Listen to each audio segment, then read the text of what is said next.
everybody. Good morning, good afternoon, good evening, whatever time zone you're in. All right. So you want to give us the intro there? Well, today we've got special guests. This is the first time we're having a guest on the show, so it's either going to be really fun or it's going to be crazy and nuts, which that's great too. All right. These are, go ahead, Kevin. So these are some guys that are also independent comic book artists. The reason we asked them to come on because they're really cool, but also because there's a lot of similarities in what they're doing with what we're doing on our end, and you'll kind of see it as we talk. And so, anything you guys want to do to introduce yourselves? Anything you want to say? My name is Ray Ramos, aka Happy Harry Hardon. How are you guys doing? Thank you so much for having us on your show, especially being the honored guest. The first time out. So we do appreciate that. Oliver, what do you want to say? Hey, this is Oliver Liarce. Thanks for the invite, guys. And let's talk about some creepy comics. Yeah, we're happy to have you guys on. As soon as I saw what you guys were doing with your comic book, it got me excited because I like this subject matter anyway. So when I saw the Cryptidnals, I was really happy to just get to see you guys talk about those characters, the urban legends and the lore that comes with that, and just that creep-tastic stuff that comes along with it, you know. Like that. Yeah, I love it, and it's fun, and and then I was like, oh wow, they're actually doing some things that it's very similar to what we want to do. Now, not as far as the story goes. I don't think our story's similar. But just the fact that you're borrowing from those urban legends and the fact that you're taking them and putting your own twists on them, and I think that's a great thing. Yeah, exactly. I mean, that's what we're familiar with, especially in this part of the country. There's a lot of like weird creepiness in this. I mean, I'm sure it's everywhere, but we wanted to take some of that and kind of explore it. And these characters that we grew up with, or rather these legends that we grew up with, we wanted to give them a new spin and kind of make them a little bit more complex and a little bit more like a whole character rather than just these little tidbits of myths and legends that we've heard. Right. Yeah, I know. It's funny because we live in Ohio. You would think that there wouldn't be much in Ohio, right? Except farm legends, I guess you could say. Well, and you're talking about creepy. We do have creepy people in Ohio. We have creepy people. A lot of serial killers are in Ohio. So I've heard. True. Yeah. So, but the lore that comes around where I live is, it's Bigfoot, it's Sasquatch. We've had TV shows come around here and, film and do some different things. So it's kind of interesting. I never noticed it growing up or anything, but it's just funny when you hear those things and you realize, wow, people are really immersed in that. And why? You know what I mean?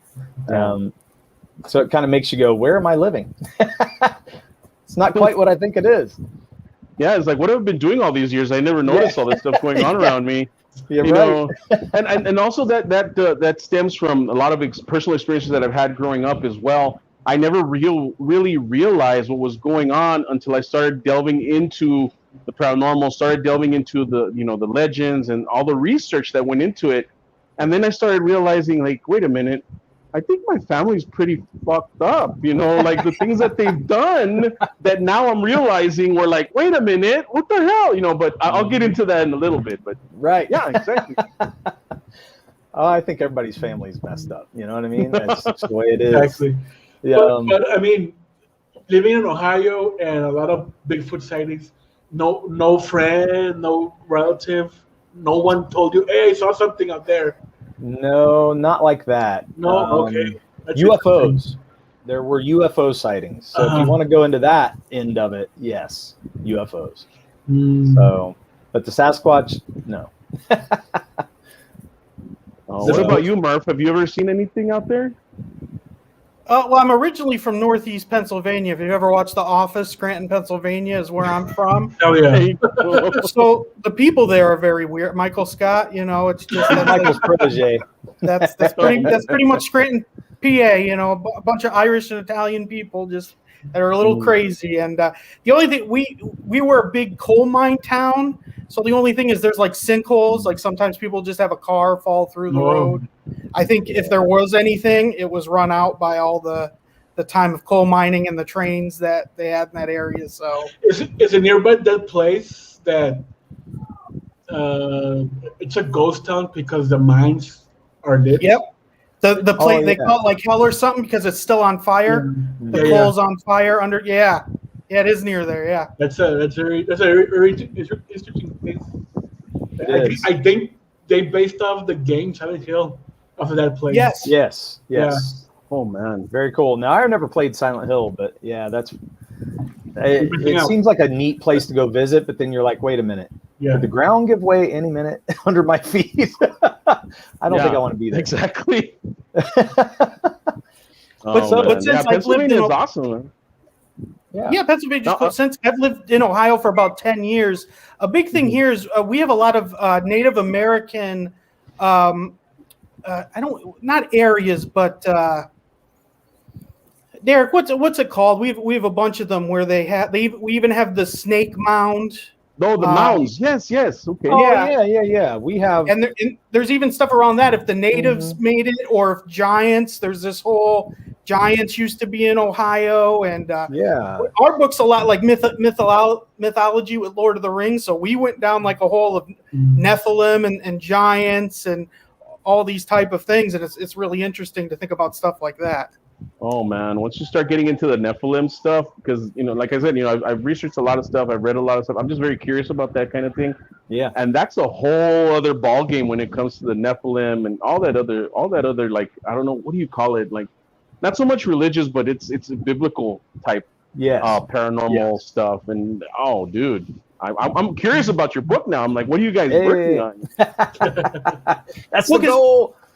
I grew up, I was always into Greek mythology, like Hercules was awesome, Odysseus, and then, what Marvel's done with Thor and Viking show, but we found other stuff. Like, I didn't know, like, the Middle East had mythology too. Like, there's a city of giants, and people think they found that city, and the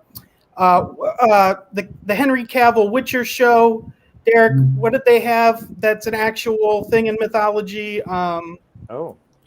You know what? The jinn. You're ahead of me on the that. jinn, the jinn is something that they actually believed in. You remember the clay pot that possesses that guy?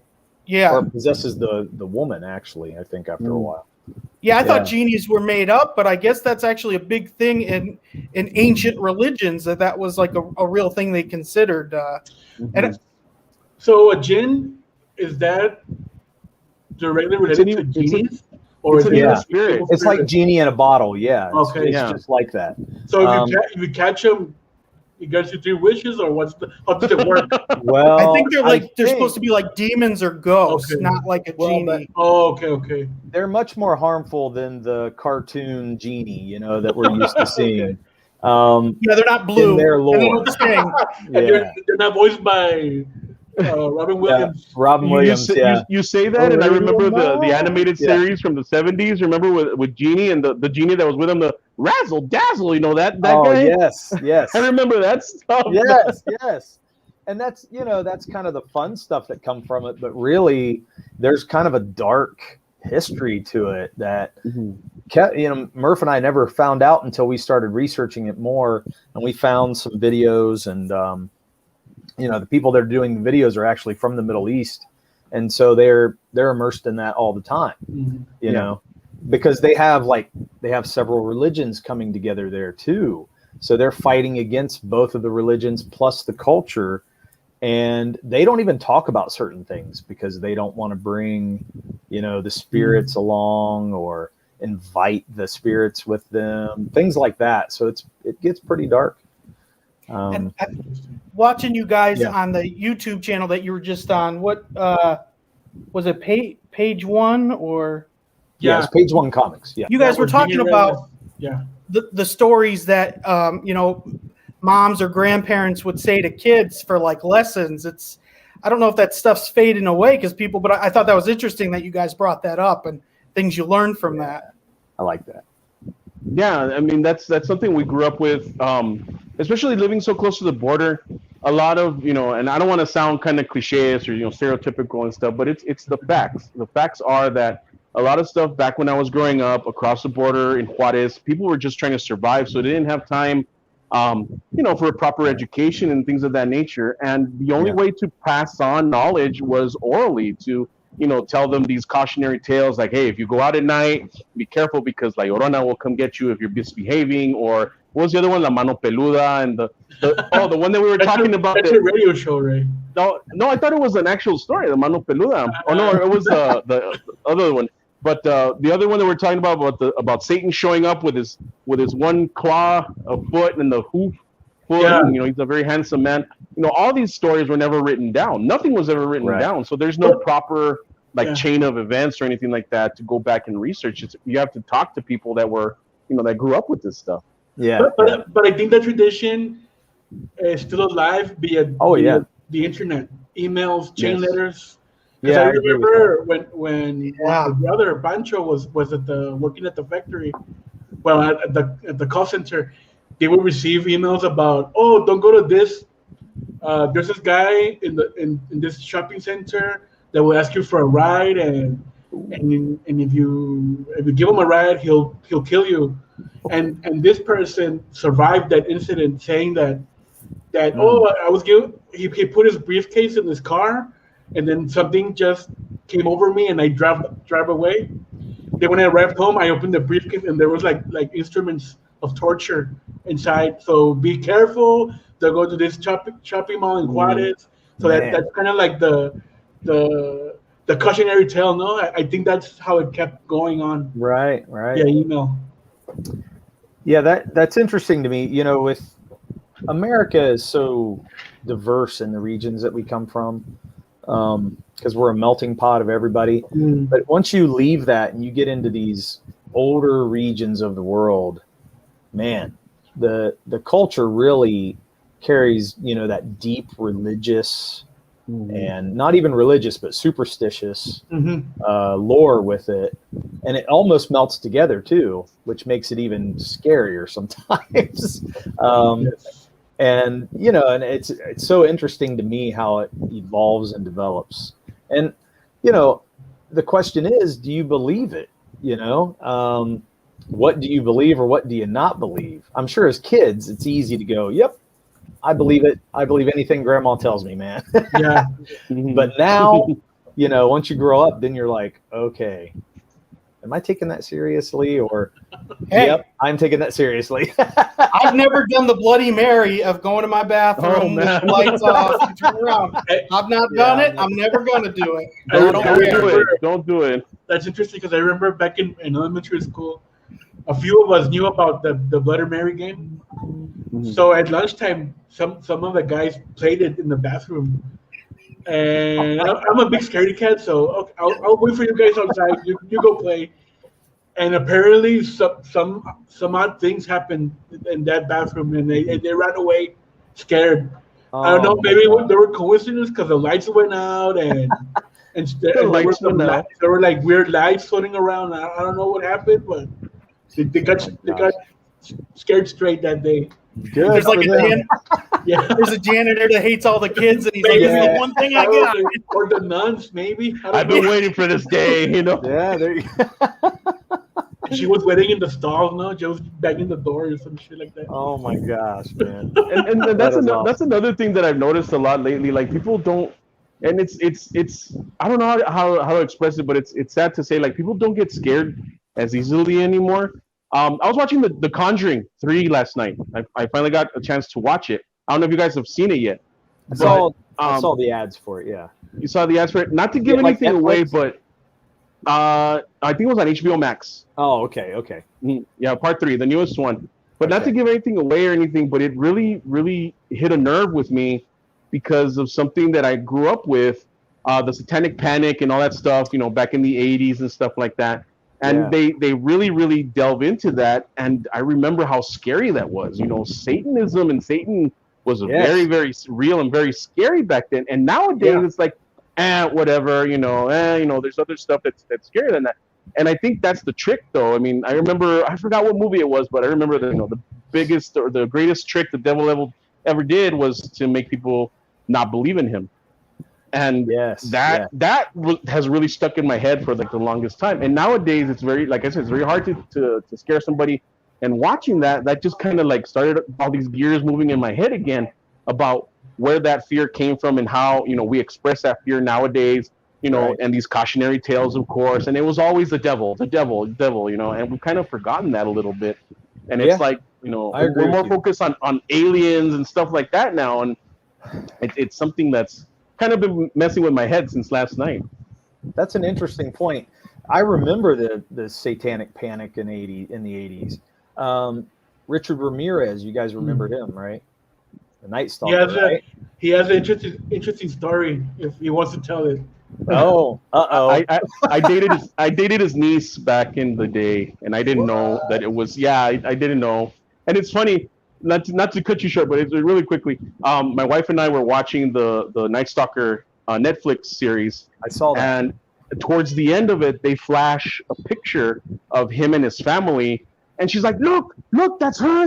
And I looked, I'm like, "Holy crap, that is her!" It was a picture of her with Richard Ramirez, and I'm like, "Oh my god!" I completely just forgot about that stuff, and there she is bringing it up, and she loves telling that story. Like, this guy right here, he dated Richard Ramirez's niece, and oh man.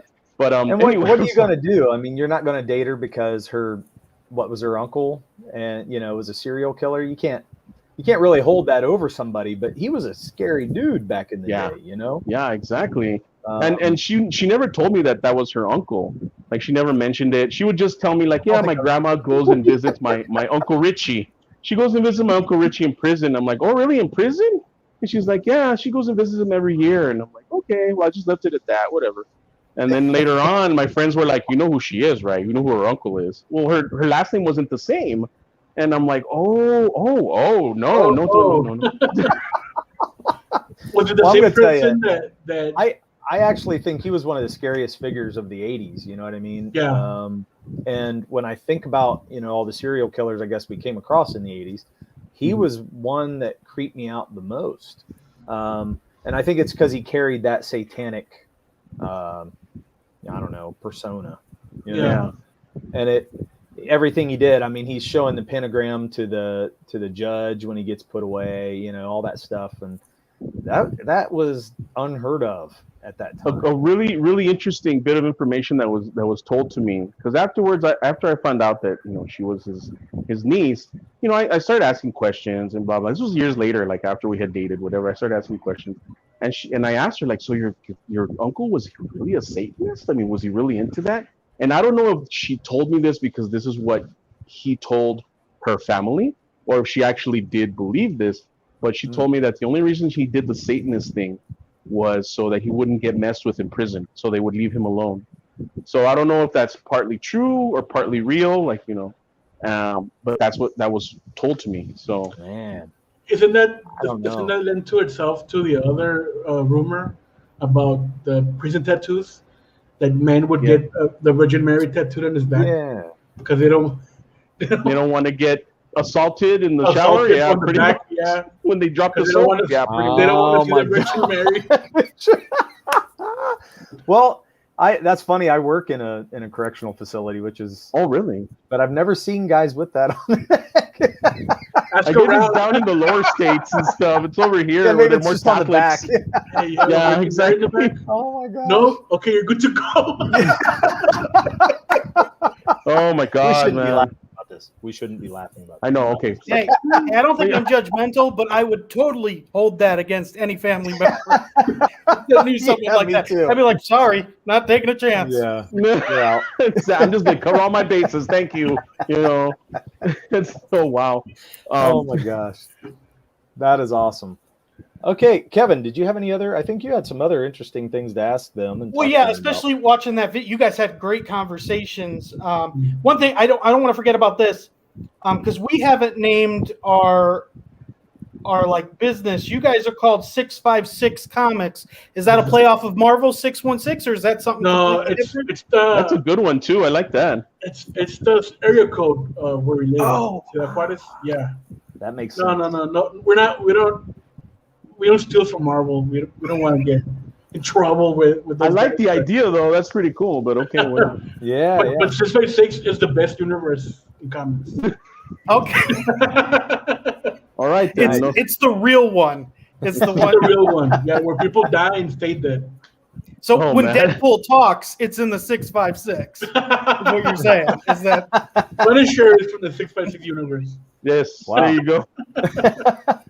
that's cool. Oh man.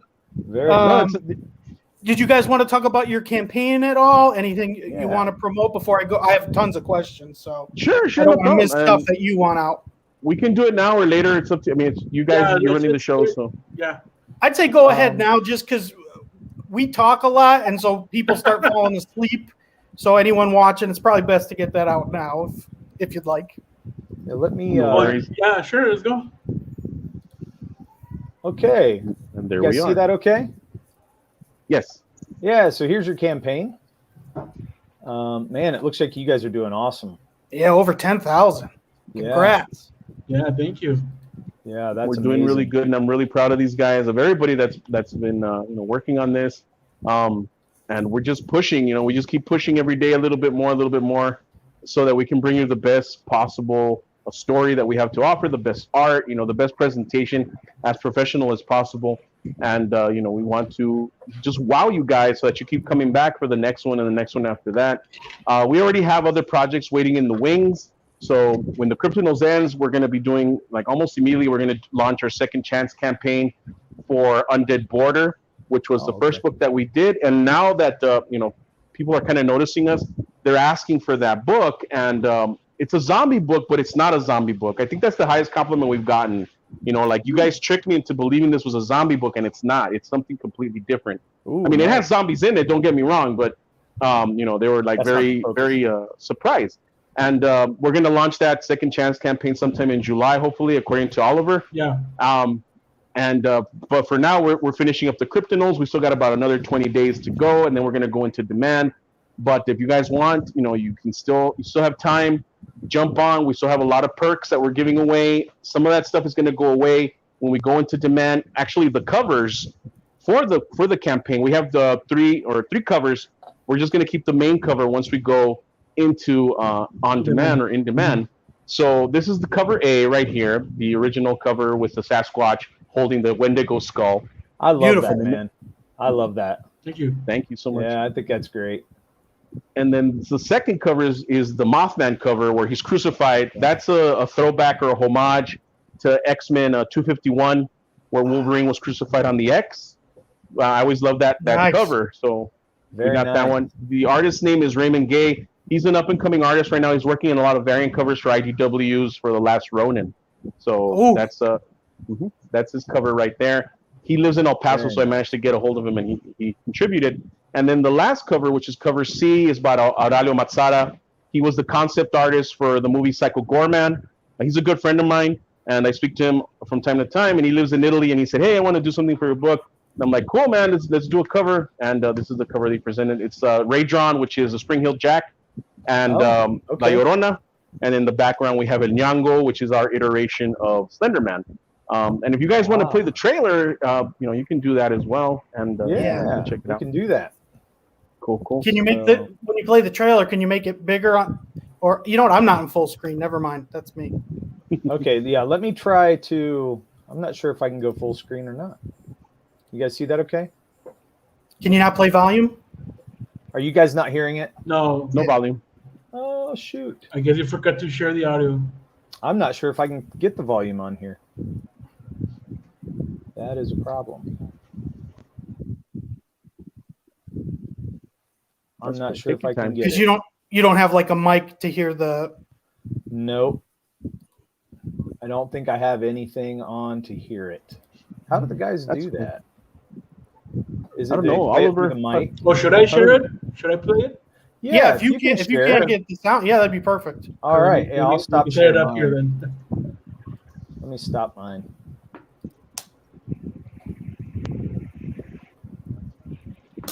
You were saying the multiple books, are they in the same universe or two totally different? It's the books that are coming out or the books that we're offering right now. what you're offering, and then the ones that you're bringing out, are they in the same universe or no? They're kind of in the 6x6 universe. Everything. Okay. In the original campaign for Undead Border, we do have a lot of characters that have appeared in other books that we've produced. And then the next campaign that's coming after, I'm not sure. Oliver, is that one in the same universe? It's the it is in 6x6 universe, but it doesn't connect with the other titles. So it's kind of like a Standalone? timeline apart. Probably. Oh, okay. Okay. But at least down the road, if you ever wanted to, you could connect them. I'm It sure we depends could find a on way. how it'll work now, but yeah, we could do Yeah, that. the next book is a completely different departure from what we're doing. It's like a whole 180-degree turn.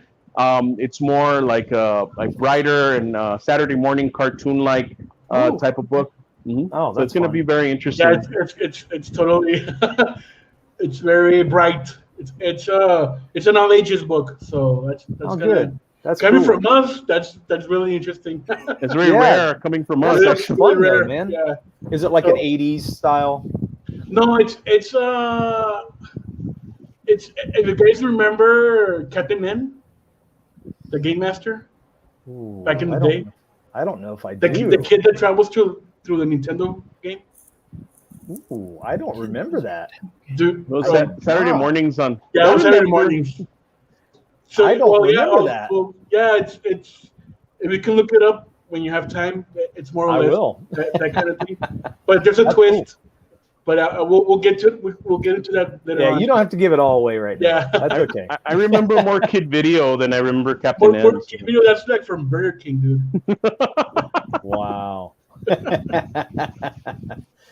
Yeah. Okay, here you go. So, okay, yeah, I'll add it to the stream right now.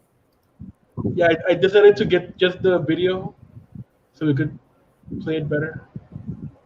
In the dark recesses of cyberspace exists nightmare fuel we take as fallacy. But these tales and images are cursed through the power of belief.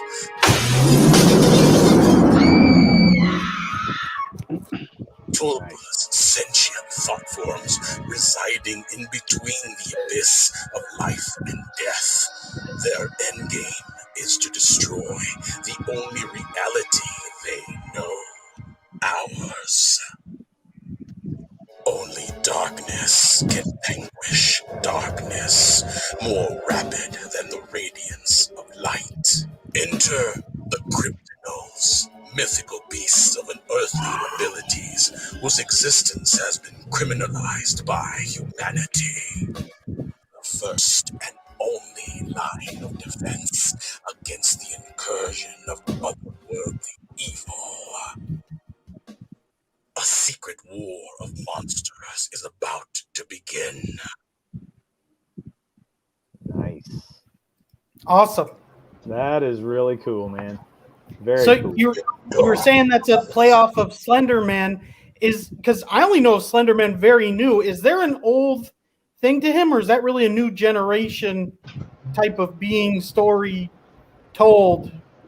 The Did you guys- Slenderman, Yeah. I guess the Slenderman idea is new because it came from the interwebs, you know, the internet, whatever, the creepypastas and stuff. So it wasn't Yeah, I based know. off of anything. Well, see, that's the thing. I always thought the Slenderman character was very boring. It was like some dude in the three-piece suit sitting in the woods with the tendricles, you know, whatever.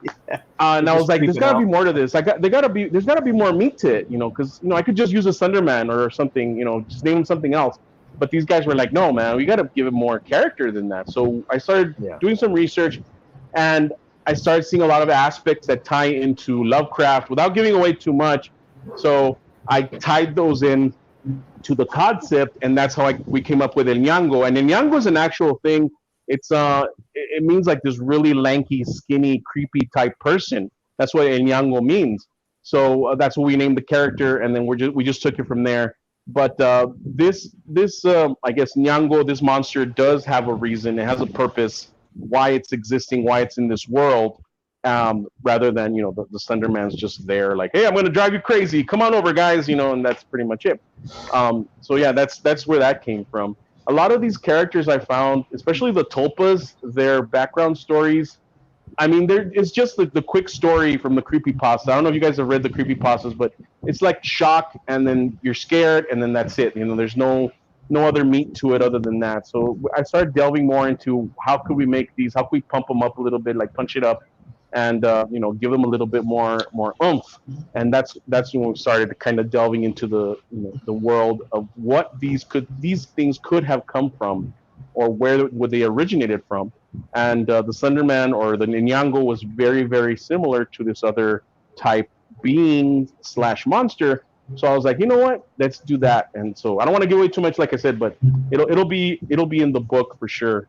Usually the creepypastas, they're really, they have interesting premises. They're really creepy, but they don't know how to end them because they're like this. They go like this, and then they just where do you go from this?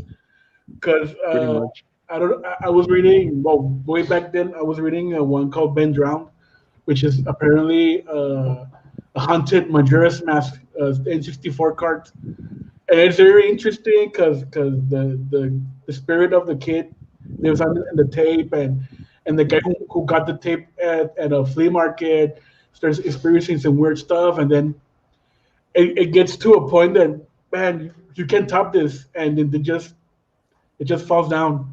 So it's you lose interest. So that's what Ray, I believe, is trying to do. Make these characters more believable and more fleshed out, more two-dimensional. I wanted each character in the book to be able to carry their own story or their own comic. Thank you. So that's why I really, really took my time in fleshing them out to the point where it's like, okay, La Llorona could have her own series, and the Man Dog could have his own series, you know, stuff like that. Mm-hmm. So they're really well developed characters. And not only that, but when they die, it hurts more. So, did I just say that? Shit. So that's not without giving away too much. Erase that. You said they, so it sounds like multiple, huh? Dun dun dun. Yeah, we'll just leave it at that. But now, did it glitch or something? Yeah, I think it glitched a little bit. That's okay. So one thing that really interests me when you guys were talking, you brought up the X-Men, because I love the X-Men, and not just that you brought them up, but you said the best parts, which I totally agree, and I think the MCU did well with the Avengers, was the dynamics and the relationships of them, and that with this book, it's going to be like a team up with all of the characters. Yes, the best stories that I remember from the X-Men were when they were forced to, you know, do something that they don't want to do, because originally the X-Men were like, okay, Charles Xavier is like, you guys are going to take care of the world, and they're like, why? They hate us. Why the hell will we even do that? Yeah. And they're like, because it's our duty. You have to be better than them. And I'm like, but they hate us. They hunt us down. They want to kill us. And that's the stories that I really remember a lot. You know, especially I don't know. I think you're a big X-Men fan, so I know you'll get this. But when they fought the adversary and they perished, and they went through the Siege Perilous, and they came back, and they're like, hey, you know, we're back. This is our second chance. You know, and they're hiding out in the outback and stuff like that. Those stories like really, really drove me like, man, this is awesome. You know, they're hunted and they're hated, but they're still, you know, taking it upon themselves to protect humanity. And that's what I wanted with this book. I didn't want it to be forthright, an action adventure kind of team up book. I wanted to play more on the horror side, but I really wanted to inject into it that whole feeling of, man, these guys are hated. These guys suck. You know, they're going to die, but you still want to root for them to make sure that they make it out. And you know, that's something that's always stuck with me from the X-Men, and I hopefully I can you know, carry that over through the book. Awesome.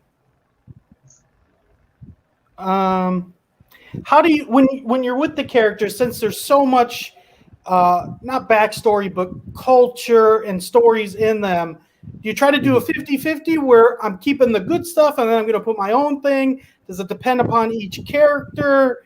Because for us, when we make our decisions, we do it on the Todd McFarlane rule. If it's cool and sexy, we'll keep it. Right. Do you guys have a method when you're, you know, writing, illustrating, getting it all together? We are blessed, or rather, I was blessed with the artist that you know, that I guess chose to help me, which is Dario. So I think like every panel, every page, has something to offer when it comes with him for him drawing it. And then he's a master of, or he's mastered the page turn, especially with Oliver's help. So each page, like, you turn it and you're like, oh my God, what's going to happen next? And you turn it. And I think that's what works for the book. We try to put everything that we love about comics into each issue, into everything that we're doing as far as the book is concerned. And we hope that you can see that when it carries over to like the printed page and you guys get your books and stuff. But yeah, I mean, if it's sexy, it sells. It's got to be on there. If it looks good, today actually, and we can reveal this. We can reveal the page today if you want, Oliver.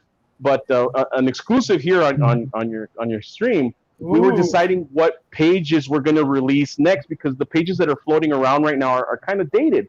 So we're like, yeah, we got to choose some new pages. So here we go. You can check out one of the new pages that we're going to be posting up tomorrow.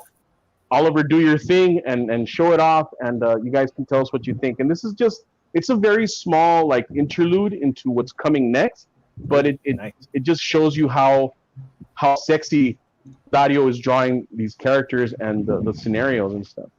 That's cool. Ooh. Yeah, very nice. Oh man, I hate possessed anything with children creep me out. Black-eyed children, is that what this is? Yeah, that's what it is. Oh, the black-eyed children. Yes. Oh man. Ooh. I've watched YouTube videos with that. Super freaky. It is freaky. The next page, I'm not gonna show because it's too damn horrific. But yeah, we're actually like trying to figure out how to cover it up if we post it because the page is kind of out there right now. So okay. Okay. But that looks great, man. I think that looks awesome. It's so mundane, those scenes, but you can feel that the eeriness, the creepiness. The tension is building and stuff. Yeah. You can see all that going on in the page. I'm sorry, go ahead. Yeah, the tension that I'm feeling, especially with the black-eyed children child right there in the second panel. It reminds me of Signs. You guys remember the movie Signs, right? Yeah. Yes, definitely. You guys see that? So when they actually see it like walk by for the first time and everybody just kind of screams, that's what that reminds me of, is just that creepy, oh my God, what did I just see? You know what I mean? Yeah, that's really exactly. Cool. And that's the thing, when you turn the page, you're going to be like, what the hell? What's going on?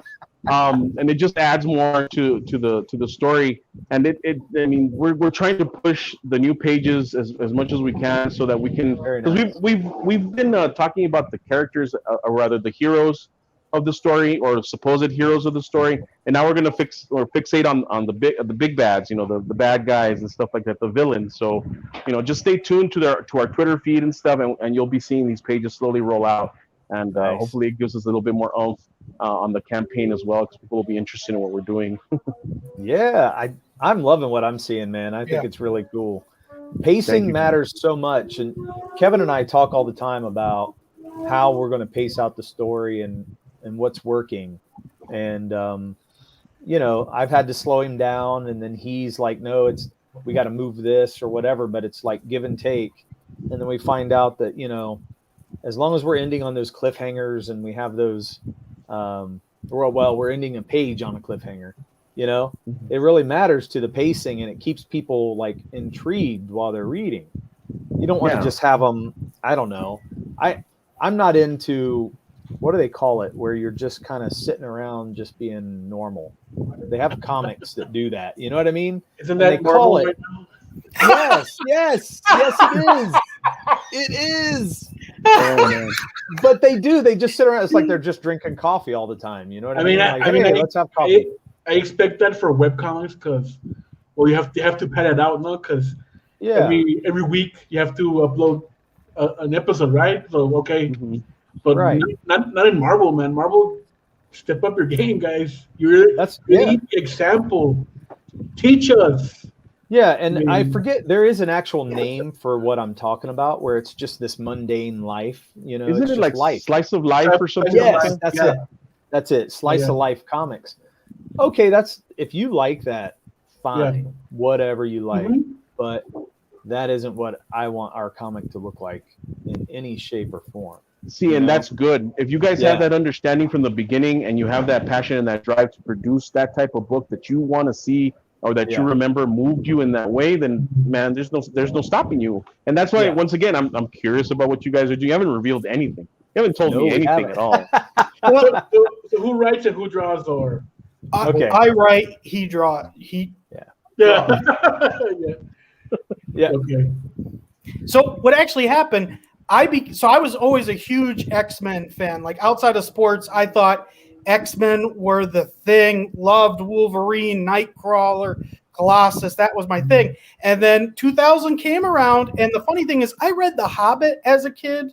Didn't know anything about Lord of the Rings. Those movies come out, my mind is blown. Yeah. I love it. I start looking for comics. I'm like, why is there not a Lord of the Rings comic? And so since 2000s, I've been like writing novels myself in a Lord of the Rings-ish type of thing. And I started working with Derek in corrections, and we were at a training. It was really boring, and he's just doodling Batman. And it was like, I was like, oh my Not gosh, paying attention really to good training Batman. Huh? We're not paying attention to training at all. No, Not at all. yeah, it's, you got to get the hours for the credentials, but he showed me that, and I'm like, oh man. And I started talking to him a bunch of stuff that I went down into mythology, Greek, Roman. Man. Because it's interesting. Native Americans have it, and he kind of got down the rabbit hole after I started talking about stuff, getting into like, extra biblical texts like the Book of Enoch and the Nephilim. And when he went deep into it, and then he found stuff that I never even knew about either, and it was close to what I was writing about. And then so it's our story's called Battle of the Celestials, and the Celestials are something you might be able to guess. I'm doing a mismatch of stuff, but it's the heart of it's Lord of the Rings. It's adventure. It's before the Great Flood, so it's a Pangea. So we get to meet all the cultures, all the kingdoms, and I would say my two biggest influences: X-Men, Lord of the Rings, and then I remember playing that Zelda 64 game where you were going to new lands, new people. So it's really about adventure. It'll be about wars. That's kind of what. And we'll have mythical creatures in it too, because that's a big thing with mythology. Oh man, you're talking my language, man. That's what I grew up with. Joseph Campbell, all that stuff. That's what I grew up with, and a lot of people don't seem to appreciate that anymore. To put the thought into it, to just grab from mythology and from myth, from legend, stuff that you've experienced. So I'm excited, dude. That sounds really, really interesting. Yeah. Is there any art of the book right now? Yes. I'm going to share that right now. At least a little bit of. I'll share a character, and then maybe we ought to show a page. Kevin, do you think? Yeah, show a page. Yes. Page. Show pages.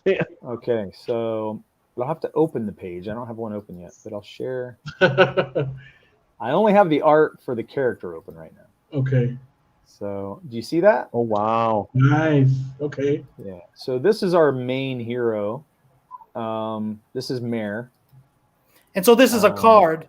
When we do it, we're going to be doing cards with our promotion. So this is an actual picture of the comic, but we'll show you this comic. Yeah, and actually, I changed my art style for this card because I guess what I wanted to do was have something that was a little more, I don't know, different than the comic. It would stand out, Okay. I would love my art to be like this all the time, but I think I spent a little more long on drawing this. Very Barry Windsor Smith type artwork right here. I'm really digging this, man. It's nice. More. Yeah, I kind of get what you're saying. It has to be more illustrated, no? More involved. Because I know we can't draw like that all the time because we have deadlines and pages need to be.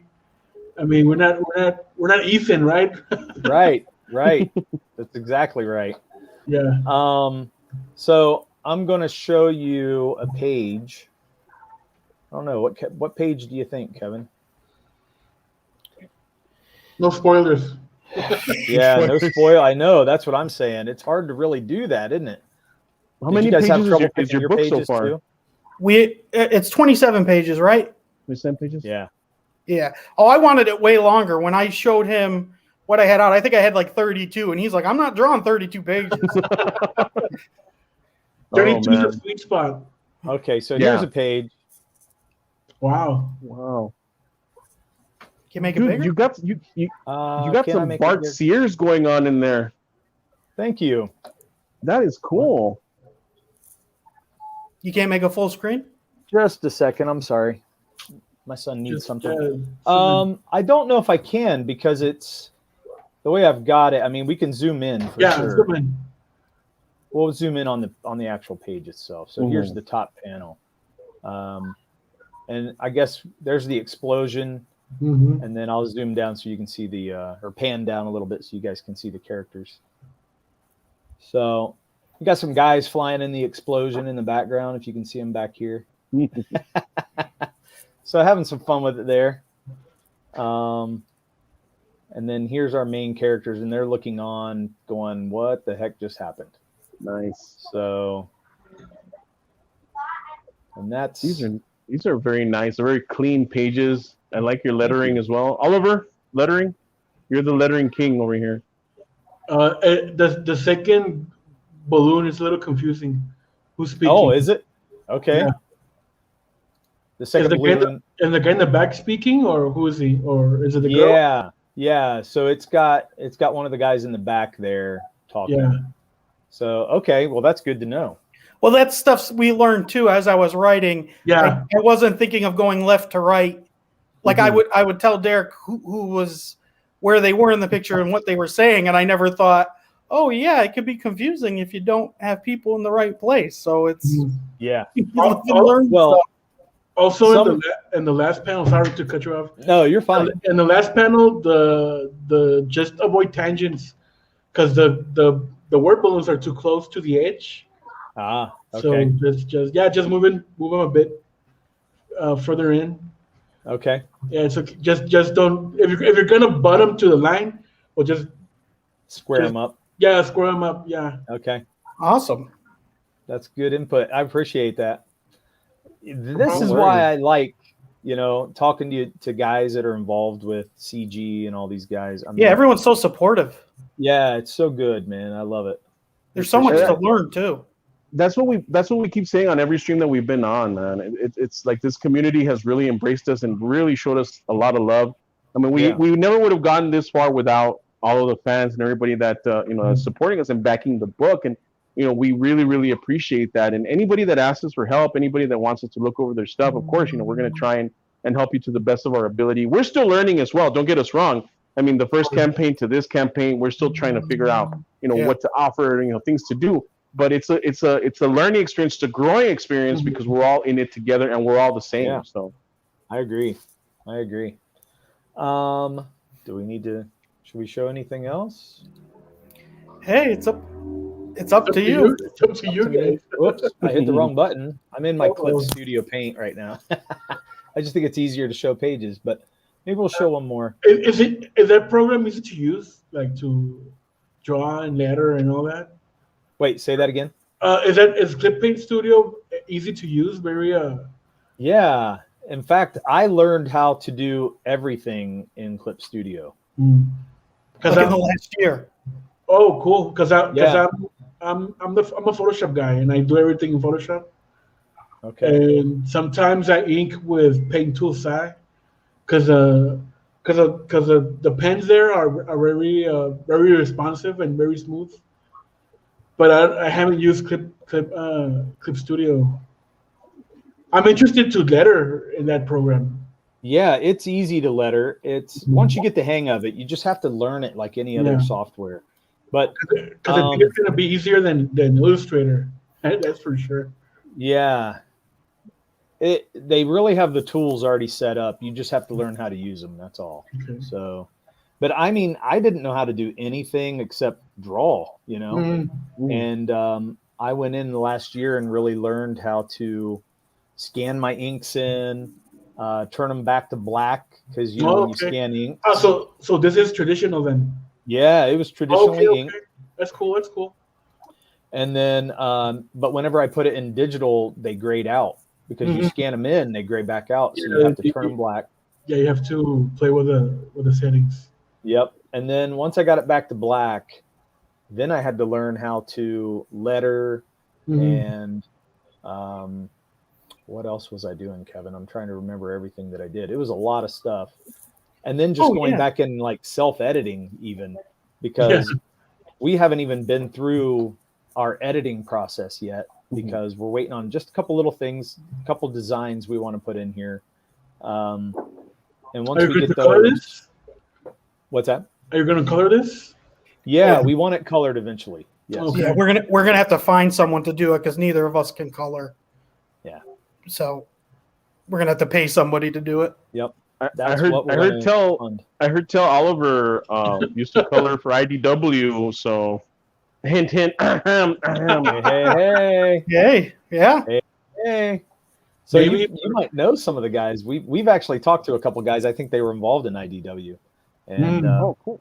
So maybe we'll have to talk about that sometime. Sure, man. Yeah, they seem to have a lot of good people. So I didn't know you colored, Oliver. Yeah, I'm a colorist. I'm an illustrator too. I'm a letterer. I do a lot of things over here in 6x6. Yeah. We all wear different hats. Yeah. We try to do a little bit of everything. Mostly Oliver complains and carries around a big eraser. That's mostly what he does all the time. So yes, probably. I think it's an artist thing because Derek does that too. It's like really? Yeah, I'll complain about something. You know why? This is Writers phone it in, man. They all they do is they get their writing done.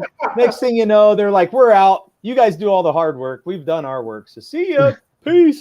And then we're going. Usually the writers have to promote the book. Yeah, that's what I'm here for and stuff. for every stream, I'm like, can you do this one alone? What do you mean alone? No, you're the one that talks. You're the one that's gonna get out there. Like, oh God, all right, fine, whatever. Yeah. So we're supposed to be good with words. Right? Yeah, exactly. We're supposed to be good with words, so we got to promote it. You know, we can't have a promotional team. It's just going to be us. Right? When Derek starts giving me a hard time, I'm like, Derek, I already got comic book 2 all written out. Like, I'm just sitting on 2. I could go and start doing 3 if you want me to. I mean, it's we need a bigger team. That's what we need. Oh man, we really do. And I think that's where we're going next. You know, you're gonna start building a team for yourself. We're gonna have to because it's too much work for one person or two people. The great thing about you guys is that you're local. So I imagine you have your creative meetings and all that. Oh yeah. Yeah. So if you can find maybe another colorist or a letterer locally, you're set, guys. Yeah. Yeah. We've thought since because he lives in Marysville, which is a smaller town outside of Columbus. I live in Columbus. Mm-hmm. So I thought of going to like one of the art schools and talking to someone, but it's tough because we're friends. So it's like bringing an outsider in. It's like, how do we vet them? Like, I know we can make a contract, but it's like, you're going to be talking about stuff that's not going to be, because again, I was writing novels. So there's tons of stuff that's not going to be known to the reader as things go on. And it's like, I'm going to tell them things that the reader, and so I want them there long haul. So that's the really tough part of it. It's like, how do you find that person? I understand that because with us, a lot of people came and a lot of people went. Oh yeah. Yeah. So it's hard because work gets, stops, man. The flow stops, and you have to find another guy that was going to draw or letter or color. Yeah. So that's why I learned how to do everything. Because I mean, if this guy drops out, well, I could do that. I mean, I could pick it up. That's exactly what I did, man. I did it out of necessity because we just didn't have people. Some of it was technology, and some of it was, just learning. And and I really am trying to protect our stuff too and not go through a million people. But it might be inevitable. You might never be able to help that. I mean, it's just not so much the luck of the draw, but what I've always noticed is people will gravitate to you that share your passion, that share your vision. Like myself, for example, I'll give you a perfect example. I was in El Paso, and Oliver and everybody live in Juarez. I mean, literally we're like side by side. I could throw a rock and hit Mexico. That's how close we are. But the people that I grew up with, the people that I came up with, they all, had different ideas. They had different visions, and they all went their separate ways. And I was kind of like just the lone wolf at the end. Like nobody wanted, to work with me and stuff. And these guys were around, and we kind of gravitated towards each other. And at first we were just, talking about comics. We didn't really say like, hey, I want to work with you guys, anything like that. But as time progressed, we kind of shared a lot of the same values and a lot of the same ideas. And that's when I was like, finally, like, hey, you guys need a writer? You want me to write something for you or something? And they're like, well, you know what? We'll let you know, bro. Don't worry about it. We'll keep you in mind and stuff. But, eventually it came through. So I'm sure you guys are going to find someone. It sounds like you're in a relationship. I'm sure you guys are going to find someone. But I know. Hey, man. You know what, though? It's funny because as much as we talk about stuff and have to get together, there's a lot. I'm in a band, and nice. We always, whenever you watch, did you ever watch Behind the Music? Yeah. Yes. Okay. Well, they would always talk about how it's like being married, and I'm like, it really is more than what people think, because you know everything about each other, and you're with each other in a very intimate kind of creative thing. So, as much as you don't want to think of it that way, it really works like that, What you say you work at a correctional facility, right? Yeah. Is there any people there that are into the arts? I mean, No. you guys Like the inmates? What are you talking about? They're there, man. I mean, you could just, hey, you want to go or something? There's a lot of great artists that go through there. they all draw on the handkerchiefs, right? And the freaking... I mean, they're there. I mean, they can't leave, though. Yeah. You know where they are. They're all doing this, the Mare on the back, so I don't. Oh, there you go. They draw it themselves, with mirrors and stuff. No, we've had a lot of great artists go through there, but yeah, ethics and things, it's really hard, man. And yeah, I can imagine. We haven't met a lot of people that do what we do outside of us. Do they know that you're into comics, the inmates, or something like that? Yeah, some of them do, because I'll show them things, because we're more of a treatment facility. So when I teach them, nice. I talk to them about the hobbies, because hobbies are what keep you busy, keep you sober. Of course. So I'm always talking to them about get creative, because a lot of them are very creative, and so music and art is really what I use for that. That's very cool, man. Yeah, it's fun. Well, and a lot of them are artists, because honestly, a lot of them will do the tattooing if they're in jail and things like that. That's a big thing. It is amazing how many artistic people are out there, and that's what's so weird now. Like, we have Netflix, movies, everything, and it's like, where is all the good writers or artists? It's like you meet people that are so professional, and then these like $1 million entities just make like crappy stuff. I can't tell you how many things I watch, and it's just like, this is millions of dollars. Who is all saying like, hey, yeah, this works. Yeah, this works. Yeah, this works. And then the fans hate it. It's everything done by numbers, no? Yeah, it's the gatekeepers, man. The ones that want to see just money come in. Well, I was thinking about this the other day, and it made me really think about it right now. When you think about the influx of creators, and that's like look at all the new shows coming out all the time on Netflix and HBO and all those streaming services. You'll see a show for about a year or two, maybe 2 seasons, and then they go away. And it's like people are just selling their IPs away, but they're not invested in the story. They're just invested in selling it. You know what I mean? So next thing you know, it's gone. Poof. What happened? Isn't that what happened to Jupiter's Legacy? I mean, it was all big hype, and then just got canceled after 1 season. Yeah, 1 season, man. And they said it like the week after. I was going to watch it, but now not. 1 season. I started watching it. I didn't love it, but I mean, the trailer didn't do it for me, honestly. No, I didn't love it. I've seen way better stories that got canceled where I was like, why aren't we still watching like The Last Kingdom. You know, I don't think it's Oh, canceled, man. but it's taken forever to get back out there. Yeah, you know? the next season's gonna be epic. This is the other show that's based on a graphic novel that was a Netflix show. What was it called? It stars the little redhead from It, the new It. Oh, Ooh, man. I can't think of the name of that. It's about a girl that knows that develops telepathic powers. Ooh, And okay. it was like for teens. It was pretty interesting. The ending was like, what the f? But it got canceled. It got canceled. I mean, there's not gonna be a continuation because there was this because they were building it out that she was gonna somebody was going to appear in her life and she was gonna they were gonna teach her how to use the power and all that. Mhm. It was interesting. Well, you know, when I think about it with music, yeah. there's so much music getting put out, but there's not a lot of great music. I think we grew up with great music, but now the new music is not as good as what it used to be. And it's like disposable. It's disposable, and they're just thinking of what'll hit next, what'll give us the money. But there's all these great underground bands that have not been signed on yet that they're producing great music, but they're never going to get heard because it's not the moment or what they're looking for in those IPs. You know what I mean? It's just like Netflix. There's probably great writers out there, and we know there are in CG and the people that we've been looking at and watching these streams. You know, the only reason they're getting heard is because they're doing their own work.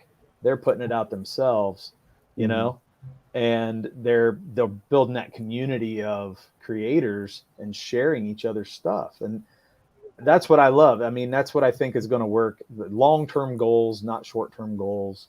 And, you know, not trying to make the next IP and get money and get rich. And hey, let's make a movie. have some integrity behind your brand. If you're gonna bring it, then bring it to the max. You know, turn it up to 11, whatever you want to call it. But that's what we're trying to do as well. You know, we want to push the brand, of course, and keep delivering good stuff. So that way, you know, we build the fan following and people keep following us and stuff. Yeah. You guys are doing it because from what I've seen your work is really, really good, man. I'm digging those pages. The story that you pitched to me, I'm very interested because I'm all into that stuff. So that's good. You know, you got my attention. So I'm ready.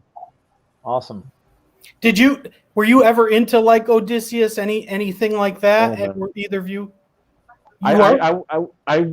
I came up with a very lonely childhood. I know my wife's gonna laugh at me for saying that, but I didn't have very many friends. My only friends were here we go. Okay, my only friends were my books. So, you know, I would read Odysseus for funsies. You know, in the summer when I was like 8-9 years old, I'd read the Odyssey.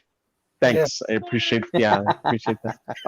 You know, the Iliad, all that stuff. I was really into mythology, and then I got into fairy tales, fables. Joseph Campbell, like I was saying earlier. Then I got into poetry, Poe. There it is. The Rimbaud, all this stuff. And I draw from all of that. I try to draw from all of that when I write because I really want it to be meaty. I want it to be fully developed. Look at that. Awesome. That's who drew that? That's gorgeous. It's Pérez Navarro and Martín Sauri. It's I think they're Spanish. They're Spaniards. Like is that what you call them? Yeah, I guess. I think so. Yeah, it's a European album. Very nice. By Norma Editorial. Yeah, that's badass. That's interesting. Well, I brought that up because do you remember the movie Troy? Yeah. Yes. So, what's his name? Sean Bean. You know, his character in that was Odysseus. Yes. And the plan was to do a sequel with him. After Troy, it was then going to go into Odysseus with him as that character as a sequel. And then for whatever, they never did it. But because I was working at a movie theater at that time, and I was so ready to see that because I thought Troy was done really well. Yeah, Troy was done really, really well. And then Sean Bean's just great. So I was like, man, like years went by and it's like, it's not happening. And it never did. And it's like, boy, that's a great story to not have a movie with like. Did you ever read? I know it was circulating online for a very long time.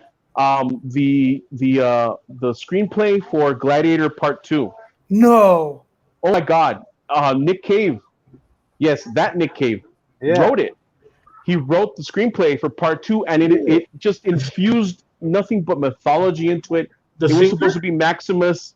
Yes, that Nick Cave. That is awesome. It was nothing but mythology.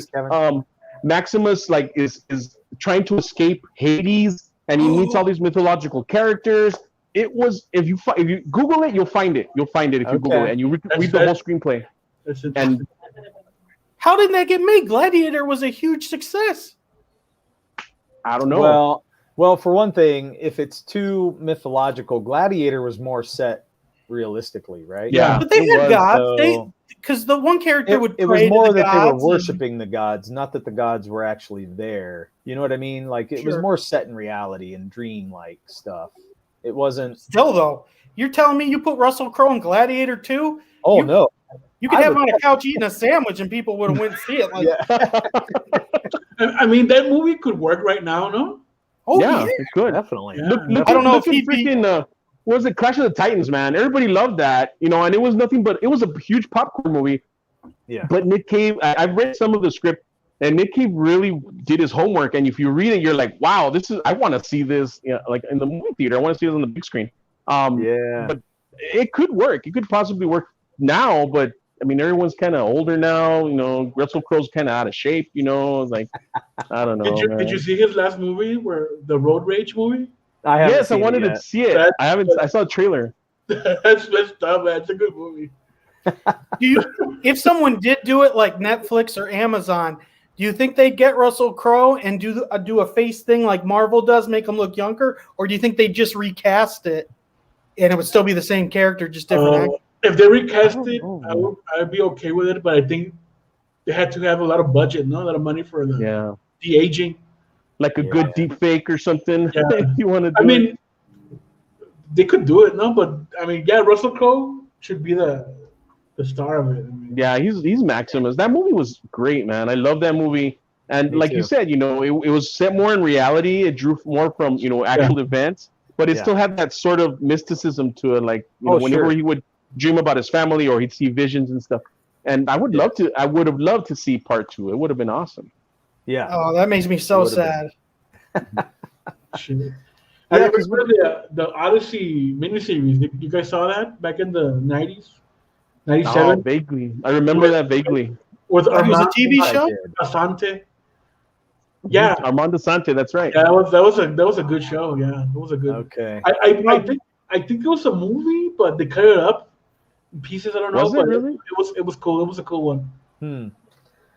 I always feel like, up until recently, they've done fantasy it's just been cheesy. You know what I mean? Yeah. It's because it's hard to do, for one thing. The original Clash of the Titans movie, I used to love it growing up. That was one of my favorites of all time.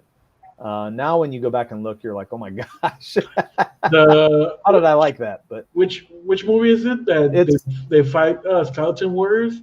Is it Sinbad? Oh yeah. Oh, Jason and the Argonauts. Jason and the Argonauts. Yeah, I just watched. I keep watching that scene on YouTube over and over. Have you seen the new? They recut it and they did it to 60 FPS or whatever frames per second. I think. And it looks like wow. It moves even. It's not jerky anymore. It looks really really good. Oh, if you haven't had a chance to check it out because they just did that one scene, but the skeletons move like really fluidly. Yeah. Like they just clipped the scene on YouTube, or they actually redid it in the movie. Somebody redid it, and I saw it on YouTube. I'm not sure if it was the actual movie house or a movie company that did it, but it's up there. Oh man, that kind of stuff captured my imagination like nothing else. And I'm a big 80s kid, but I started out with the He-Man stuff and the Thundercats and all those cartoons. Thundercats. But I don't know how that's not a movie yet either. It was Silverhawks for me and Tiger Sharks. I remember all that. I watched all that too. No turtles? Am I the only one that loved the turtles? And you guys didn't see Captain N? My God. I'm sorry. I would watch Kid Video. I wouldn't watch Captain N or Wolfman Rocks. I would watch that too. Wolfman Rocks. One thing I want to bring up: will you guys have werewolves in your comic? Because that's a big CG thing. Is werewolves? Yes, there is a Rogaroo. It's a Roguru, yeah. It's a female. okay. It's a I've heard it's of a that. female Roguru that looks like Shakira. Sorry, baby. Oh, here we go. It's for the comics. I'm just. It's just. Oh man, we're gonna see a beating. Yep.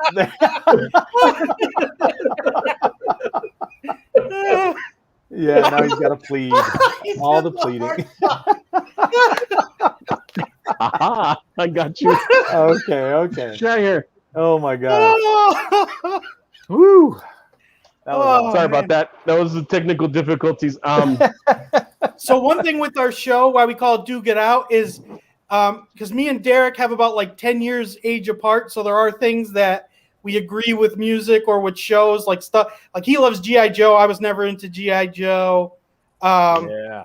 And so we usually have a segment where we'll talk about something new or something we disagree. So we thought we would have you guys in to kind of have an argument or disagreement of what is the myth that you feel has been done the greatest. You feel like werewolves have had the best presentation, vampires, ghosts, what do you feel like's been the best done and the most interesting? You know, Bigfoot, Loch Ness Monster. What's the best in media and movies, comics? All of it. I'd say all of overall, it. Overall. Jesus. Yeah, what's been done the best? Dog Soldiers. Dog Soldiers. What is that? Dog Soldiers. That was a werewolf movie. It came out in the 90s. It was I forgot who was the director because he directed some other big horror movies. It was a British movie. It all it was werewolves versus guys that were in the was it the Spetsnaz or was it I don't remember. I have the page open. To me, that was like one of the best, if not the best, next to American Werewolf in London, of course, versions of werewolves. The only thing that I never liked about American Werewolf in London was that the werewolf was on all fours. I didn't like that. I love that. I love that, by the way. You like the Kessler werewolf? Yeah. Yeah, I like it too, man. I really did. It was that movie was scary for me. Effects for that. I was young. It was Baker, right? Yeah, Rich Baker did the effects for that. Rick Baker did. It was a Rogan one day. It was cool. Was he really? Yeah, it's a cool podcast. The effects of that movie really hold up still when he transforms into the werewolf. It still looks that scared the crap out of me. Like when I was a kid, that and the Michael Jackson video for Thriller, that stuff scared the crap out of me. I did the what I like about American Werewolf in London is the Nazi monsters, the Nazi werewolf. Oh. And the ghost, the friend that appears. Oh, his friend. Every time he decays more. That's Griffin Dune. Yeah, Griffin Dune, man. He was awesome. That creeped me out almost more than the werewolf. Yeah. So would you guys consider zombies in that area too, just because cultures talk about the dead so much? Or is zombies kind of its own thing, not with vampires or ghosts or There's this book that I read. It was a series. I know Oliver's read it too. It's a trilogy. It's called Monster Island. Yeah. I don't know if you guys have checked that one out. If you get a chance, check it out. It's a trilogy. But what he does in that book, it's a zombie book. It starts off as a zombie book, but then he ties in all the other monsters and he makes it make sense as to why they're all tied in together. Oh, it's really, really cool book. If you guys get a chance to, to get a hold of it. That's cool. A friend of mine actually donated his copies to me, which I was all happy about because I hadn't seen them in a long time. But if you get a chance, it's Monster Island, Monster Nation, and then Monster Planet. Monster Planet. Ah, okay. Yeah, I just read the first one and it's awesome. Cool. So I don't want to give away too much because he hasn't read the second and third, but he ties everything together. I'll lend them to you if you want to read them next time you guys come over. Is it a novel? Is it a graphic comic? What is it? A novel. Okay. Novels. I guess for me it would be I Am Legend, but they're not. Yeah. They're technically zombies, but that's like. We actually had a disagreement. They're vampires. I mean, they're vampires, but they're not zombies. Yeah. I always thought of them as almost like a mix between the zombie and the vampire. It's almost like they're not quite either one.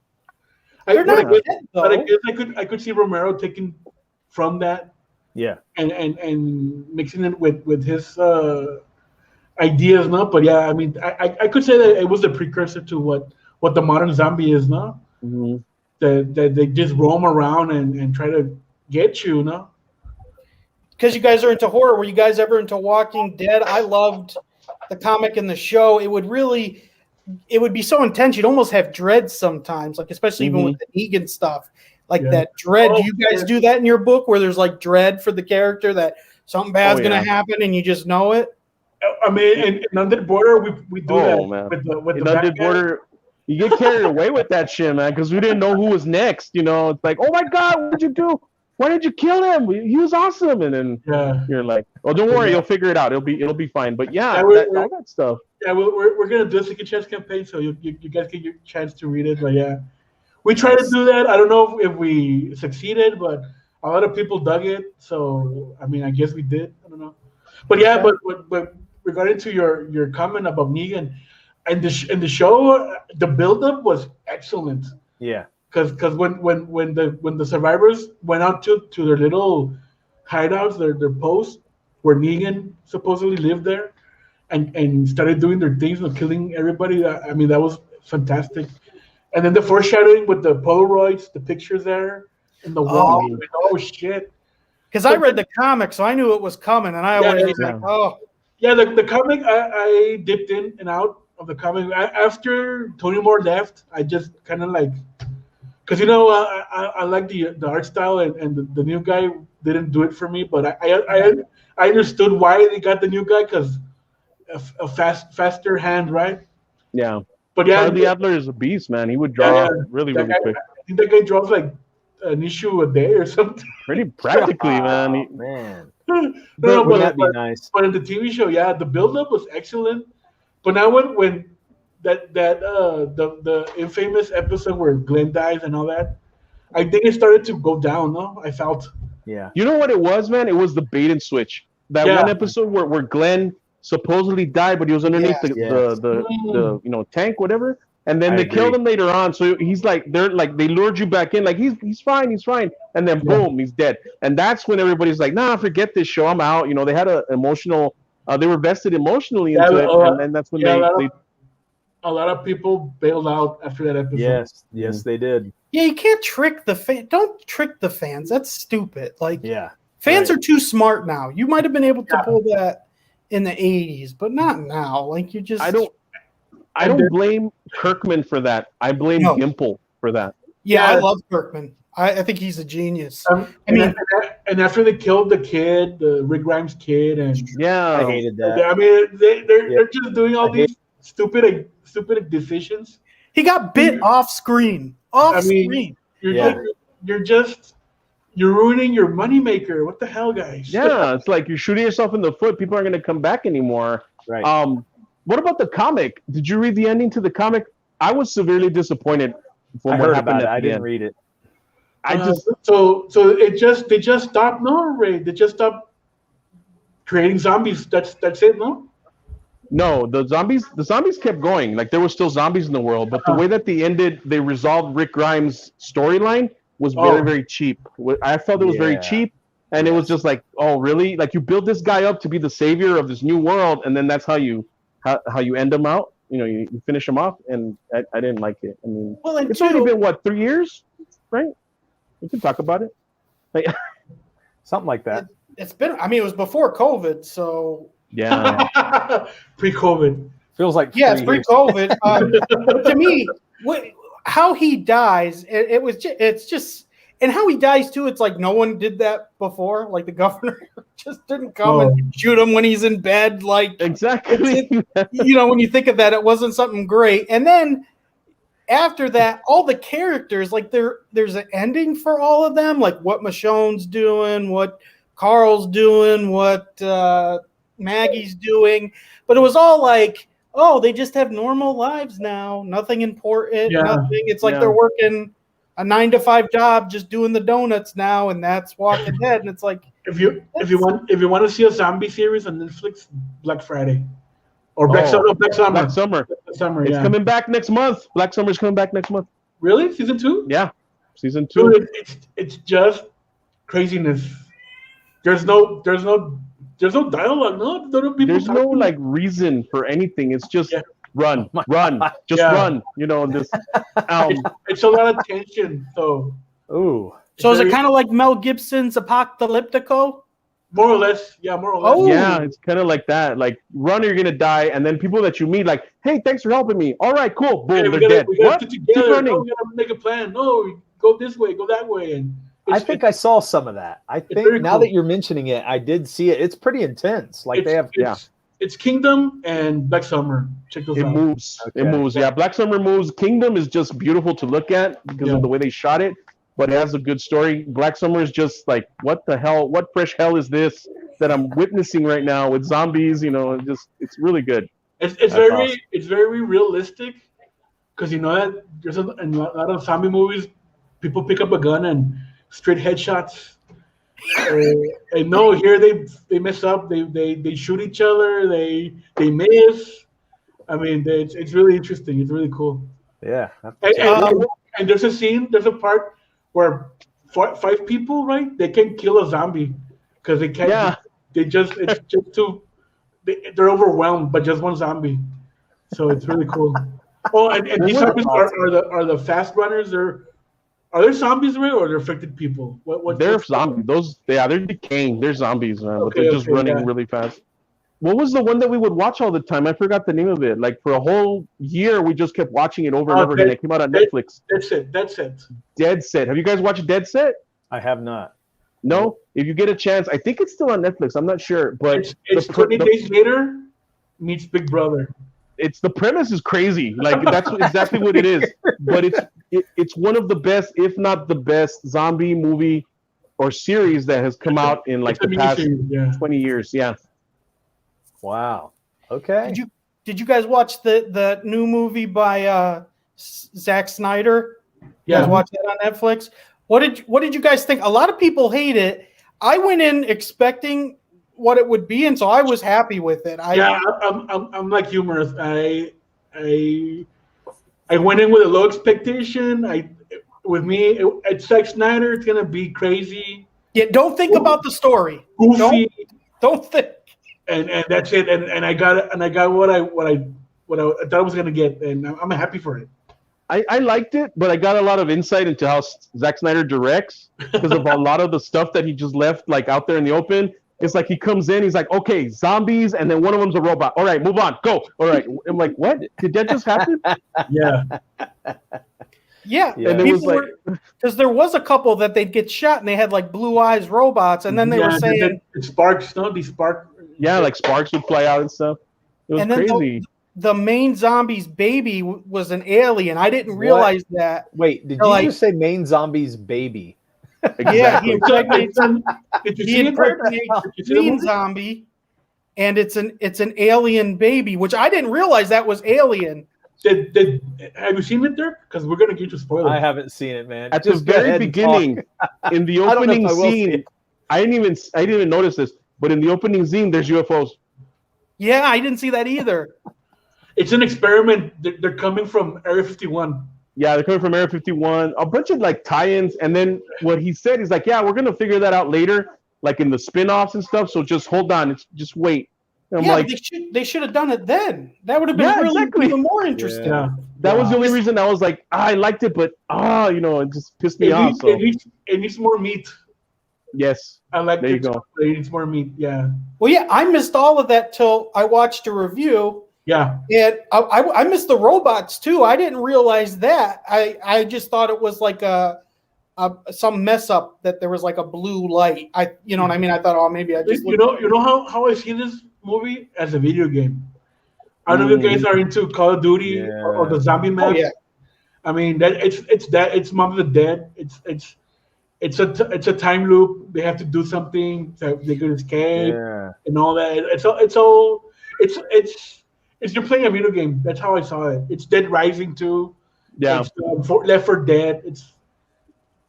The one guy talks about that, and then you see those people that are dead, and they're wearing the exact clothes of the characters. Exactly. So it's like, it was really weird written because there's all this other stuff that has nothing to actually do with. Yeah, Like I said, man, he just threw it in there. It's like, we'll take care of it later. We'll come back to it. Don't worry. Just move on. all these nerds are gonna pick up on these. You're gonna pick it apart. Don't worry. Hey, It'll bro, be yeah, cool. look at me, man.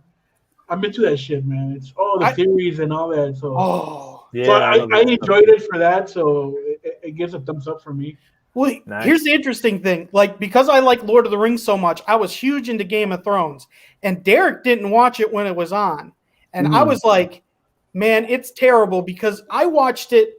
I started like season 3, but because I watched it that way, the fans' ideas of stuff that would happen were so much better than what happened in the show. Were you guys into Game of Thrones? No, I missed that. That reminds me of WandaVision. All the theories. Man, Everybody had what a setup. better show in their head than what we got. So Yeah, that was a hell of a setup, man. They had everybody going on that one. yeah, That was terrible. everybody wanted to see Mephisto. What happened? Oh, they did. Yeah. Total letdown. Oh man. And then that's not too. Quicksilver from Fox X-Men. Oh, that No. was a letdown. That was a big letdown. That was a big Yeah. letdown, man. Oh man, we need to come back, man. We need to come back and talk more nerd stuff because this was fun. Yes. I gotta head out. That's why I'm saying Okay. that, and I do apologize for that. Oh no, that's we okay. usually only go an hour, so Yeah, we went way Yeah, this over. was great. So, and since we didn't have much going on in the chat tonight, so we didn't get to do a Duke It Out like we normally do, but I love the discussion though, man. We had such a good time. Time went Yes, by exactly. like that. I know. I'm already noticing it. I was like, "What? It's already 7:30." Well, on my end, Right. it's already 7:30. It's like what 9:30 for you guys Yeah. already, 9:30, Whoa. yeah. and it's still So- 100 degrees outside right now, and we're like, Oh, "Oh, my gosh. So is Oh, my it terrible gosh. to watch? Are you guys into sports? Is it terrible to watch sports where you guys are at because of the times? No. no, I mean, is there Isn't a game football right like now? 10 o'clock in the morning? yeah." No. Well, Not yeah, even. kind of. I mean, in the Super Bowl's like 3:00 in the afternoon for us Yeah. over here. So Oh, I mean, wow. if it's a World Cup and it's overseas, well, yeah, you have to wake up at 5 a.m. or Oh, to man. see the games, right? But no, it's normal time. It's like what 5, 6. Okay. The See, games for people us, and your- normal and your 8. football. 8 is usually when anything's on, Yeah. so Yeah, nothing's Yeah. on at Prime 5 time. ever on the East Coast. right. oh man, but you guys That's get all dinner the time. cool shows, like all the the Svengulis and stuff. Don't you guys get that over there? Oh, the local access shows, Yeah. Power Host and all that. Yeah, man. Yeah, I don't know. I envy that. I don't, Oh, what are really? you guys talking? What are you guys talking about? I don't know. Back in the day, like Elvira, would come out, Vampirilla or whatever, Svengoolie. Yeah. They'd have like local access shows, and they'd show off like horror movies, like B horror movies. And that was very prevalent on the East Coast because Yeah. we would Yeah. get that. It would trickle down to us every once in a while. Doesn't The only happen thing that that we much had was now. in Mexico, and it wasn't the same. So Yeah. Oh. Yeah, we had Night Owl Theater. And, Yeah, there you go. Elvira. So we had a few of those people out. Yeah. Oh, But I assumed everyone got that. no, yeah, I kind of did too. I wish. It's your privilege showing. So. And on that He's note, so I gotta go. Perfect. Your Oh, TV that's privilege awesome. is showing, sir. That's right. I gotta That's right. head out, man. Okay. Hey, thank you for coming on. Yeah, man. thank you guys so It much. This was having great. you. It was Yeah, fun. so- Please keep in touch with us. I already subscribed to your channel, so I'll be watching you from time to time. But thank you so much for giving us the opportunity to come on here and just talk about stuff that we love. It was fun. Oh, Awesome. Thank you for coming. Pleasure was all ours. Really. Yep. Cool. We'll see you guys later. We'll see you. See you later. Yes.